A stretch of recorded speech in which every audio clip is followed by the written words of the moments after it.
made your point. You have made your point. Now, Asauddin Owaisi, please. शुक्रिया chairman साहब, आपने मुझे बोलने का मौका दिया। मैं इस तहरीक अदम एतमाद की तायद में खड़ा हूं जिसको टीआरएस पार्टी और हमारी पार्टी ने दिया, जिसको स्पीकर साहब ने कबूल किया।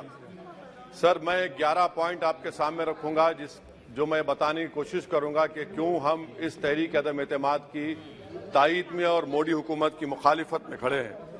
सर, हालिया दिनों में हमारे मुल्क में ट्रेन में एक वर्दीपोश दहशतगर्द ने अपने सीनियर मीना साहब का कत्ल करने के बाद ट्रेन के कंपार्टमेंट में जाकर नाम पूछकर, चेहरे पर दाढ़ी देखकर, कपड़े देखकर उनको कत्ल कर दिया और उसके बाद उसने कहा कि इस देश में रहना है तो मोदी को वोट देना पड़ेगा।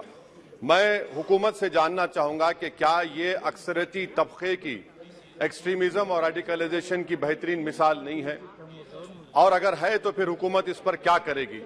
सर, हमारे आइन में, संविधान में लिबर्टी ऑफ कॉन्शियस को लिखा गया, तमहीद में, यानी जमीर की आजादी का जिक्र किया गया है। मैं हुकूमत से और खास तौर से वजीर आजम से जानना चाहता हूं कि कहां गया इस हुकूमत का जमीर, कॉन्शियस जिसको अंग्रेजी में कहते हैं, जब नूह में 750 इमारतों को बगैर ड्यू प्रोसेस फॉलो किए उनके इमारतों को मुनज़्ज़म कर दिया गया, और इसलिए कि वो मुसलमान थे, पूरे के पूरे इलीगल थे। इसीलिए पंजाब की हाईकोर्ट और हरियाणा की हाईकोर्ट ने कहा कि ये एथनिक क्लेंसिंग है।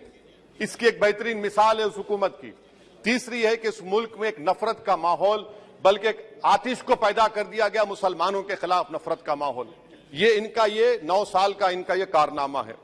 तीसरा सर, मणिपुर के ताल्लुक से कल बड़ा लंबा जवाब वजीर दाखिला ने दिया। सर, आसाम राइफल के ऊपर केस बुक हो जाता है, FIR हो जाता है। क्या हो रहा है वहां पर? कहां गया आपका कॉन्शियस, कहां गया आपका जमीर, जब वहां की महिलाओं की अस्मत रेजी की जा रही है? और आप मुख्यमंत्री को नहीं हटाना चाहते इसलिए क्योंकि वो कोऑपरेट कर रहा है।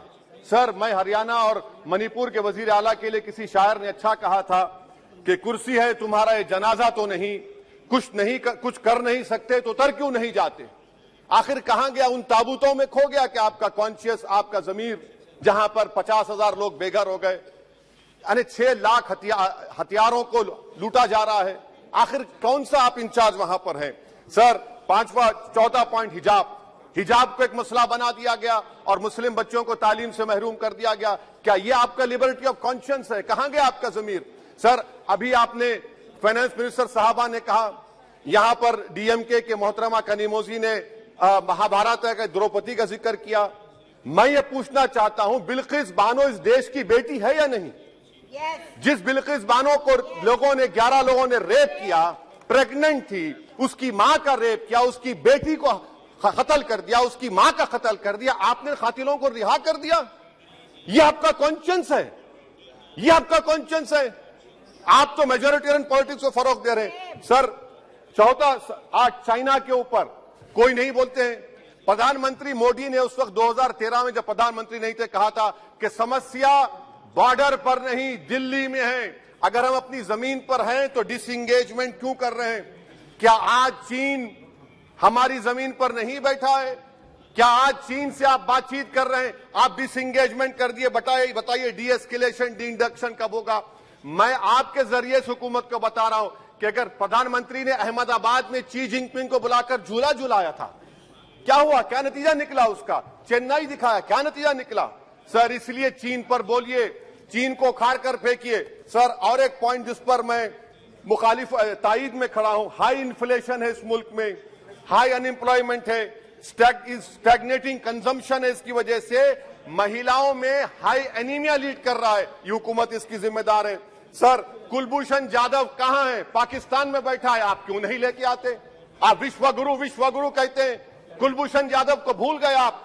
कतर में 8 नेवी ऑफिसर 1 साल से जेल में हैं, आप नहीं ला सके उनको। सर, और एक चीज, 1991 का प्लेसेस ऑफ वर्शिप एक्ट इस ऐवान में पास किया गया था कि तारीख के जख्मों को नहीं खुरेदा जाएगा। आप खुरोद रहे हैं उनको। मैं आपको इंतबाह दे रहा हूं, वार्न कर रहा हूं, इस मुल्क को 90 के दहे में मत लेकर जाइए। 91 का एक्ट सुप्रीम कोर्ट में जवाब दीजिए कि आपकी हुकूमत 91 प्लेस ऑफ वर्शिप एक्ट की कायम है, उस पर कायम रहेगी। UCC सर, इस UCC का फॉर्मूला क्या है? एक मुल्क में एक मजहब, एक कल्चर, एक जबान, ये तो डिक्टेटरों का फार्मूला है। भारत एक गुलदस्ता है, भारत एक मोजाइक है। यहाँ पर बेशुमार जबानें, बेशुमार मज़ाहिब बोले जाते हैं और हिंदू अनडिवाइडेड फैमिली में Now, Owaisi ji, please try to conclude. Sir I am concluding. 8 crore 75 Hindu खानदानों को 3,800 करोड़ डिडक्शन मिला। इसके बारे में आप क्या कहेंगे सर? और मैं कंक्लूड करने से पहले आपको बताना चाह रहा हूं कि माइनॉरिटी वेलफेयर का बजट 40% कम कर दिया गया। पढ़ो प्रदेश, प्री मैट्रिक स्कॉलरशिप कम कर दी गई, मौलाना आजाद फाउंडेशन खत्म कर दिया गया फेलोशिप, और इसकी वजह से 1,80,000 मुसलमान हायर एजुकेशन में गायब हो चुके हैं। सर, मैं इख्तिताम में कह रहा हूं कि पसमानदा मुसलमान से प्रधानमंत्री को बड़ी मोहब्बत है। ये कौन सी आपकी मोहब्बत है पसमानदा, जो आपका एक मुसलमान मिनिस्टर नहीं है वहां पर? इखलाक से लेकर, पीलू खान से लेकर, अफान अंसारी से लेकर लुकमान अंसारी, मॉब लिंचिंग पूरे पसमानदा मुसलमान की होती है। पावरलूम बंद है अंसारियों के, कुरैश बरादरी का कारोबार बंद किया जाता है। स्पीकर सर, मैं कंक्लूजन में, अभी कल हमारे होम मिनिस्टर ने कहा था क्विट इंडिया।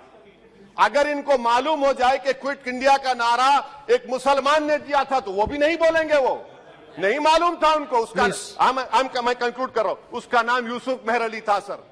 यूसुफ मेहर अली ने क्विट इंडिया का नारा बनाया, जिसको महात्मा गांधी ने सारे देश में एक पैगाम किया। मैं कंक्लूड कर रहा हूं सर, इस देश में अगर आज क्विट इंडिया करना है तो कहना पड़ेगा चाइना क्विट इंडिया। जो गौ रक्षक है, जिसका नाम मोनू है, वो आपके लिए मोनू डार्लिंग बन गया है, उसको कहिए क्विट इंडिया। सर, जो लोग तुष्टीकरण की राजनीति आप कर रहे हैं, आप हिंदू अक्सरियती लोगों में हथियार बांट रहे हैं, ये आप देश के लिए खतरा पैदा कर रहे हैं। Now, please, sir, I am concluding. इसीलिए हम आपसे अपील कर रहे हैं कि हुकूमत से कह रहे हैं कि आप जो सियासत कर रहे हैं, इससे नुकसान देश को होगा। प्रधानमंत्री जब खड़े होकर जवाब देंगे, हम उनसे पूछना चाह रहे हैं, पॉइंटेड क्वेश्चन है, क्या देश बड़ा है या हिंदुत्व गोलवालकर की आइडियोलॉजी बड़ी है? मैं इस तहरीक अदम एतमाद की तायद में खड़ा हूं और हुकूमत की मुखालिफत में। सर, एक आधा मिनट सर, दो लोग, दो महाज है इस मुल्क में, एक चौकीदार है, एक दुकानदार है। एक चौकीदार, एक दुकानदार है। जब जुल्म हम पे होता कोई मुंह नहीं खोलते। यूएपीए का कानून अमित शाह ने लाया, इन दुकानदारों ने तायद की। आज उस यूएपीए का कानून में 83 साल का बुढ़ा सिपर, खत्म करो, सिपर नहीं होने के से मर गया। आखिर कब तक दुकानदार और चौकीदार हमारी लाशों पर सियासत? सर, हम कंक्लूडिंग, कब तक सियासत करेंगे? अगर आप जुल्म के खिलाफ आवाज नहीं उठाएंगे तो आपकी दुकानदारी नहीं चलेगी, चौकीदार को बदलेंगे, धन्यवाद श्री तीसरा महाज करेगा। शुक्रिया सर।